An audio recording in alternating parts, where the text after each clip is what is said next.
প্রাথমিকের শিক্ষক নিয়োগের পর এবার উচ্চ মাধ্যমিক স্তরে শিক্ষক নিয়োগের পথে রাজ্য। আইনি জটিলতার মধ্যেই প্রকাশিত হলো একাদশ ও দ্বাদশ শ্রেণীর জন্য শিক্ষক নিয়োগের স্কুল সার্ভিস কমিশনের ফল। এসএসসি সূত্রে খবর, উচ্চ মাধ্যমিক স্তরে 36টি বিষয়ে শূন্য পদের সংখ্যা ছিল 7,000। বদলির জেরে সেই সংখ্যা কিছুটা কমেছে। ওই পদে নিয়োগের লিখিত পরীক্ষায় বসেছিলেন 1,53,000 পরীক্ষার্থী।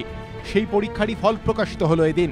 প্রকাশিত হয়েছে 3 ধরনের তালিকা: call for verification, not call for verification এবং রিজেক্টেড। এই 3 তালিকাতেই নাম থাকছে সব পরীক্ষার্থীর। স্কুল সার্ভিস কমিশন জানিয়েছে 1-এর অনুপাতে 1.4 জনকে ডাকা হবে ইন্টারভিউতে, অর্থাৎ প্রতি 10টি শূন্য পদের জন্য ইন্টারভিউতে ডাকা হবে 14 জনকে। কল ফর ভেরিফিকেশন তালিকায় নাম থাকা প্রার্থীদের প্রথমে ইন্টারভিউয়ের জন্য ডাকা হবে। ইন্টারভিউ ও নথি পরীক্ষা হওয়ার পরেও পদ শূন্য থাকলে ডাকা হবে নট কল ফর ভেরিফিকেশন তালিকায় নাম থাকা প্রার্থীদের। রিজেক্টেড তালিকার প্রার্থীরা ইন্টারভিউয়ে ডাক পাবেন না। ইতিমধ্যেই 43,000 শূন্য পদে নিয়োগ হয়ে গিয়েছে রাজ্যের প্রাথমিক স্কুলগুলিতে। প্রশ্ন উঠেছিল, উচ্চ প্রাথমিক, মাধ্যমিক ও উচ্চ মাধ্যমিকের ফল কবে প্রকাশিত হবে, কিন্তু নানা আইনি জটিলতায় আটকে যায় ওই নিয়োগ। এই প্রেক্ষিতেই ফল প্রকাশিত হলো উচ্চ মাধ্যমিক স্কুলের শিক্ষক নিয়োগের পরীক্ষার। স্কুল সার্ভিস কমিশনের ব্যাখ্যা, ফল প্রকাশ করা হলো মাত্র, নিয়োগের সুপারিশের ক্ষেত্রে আদালতের নির্দেশ যথাযোগ্যভাবে মেনে চলা হবে।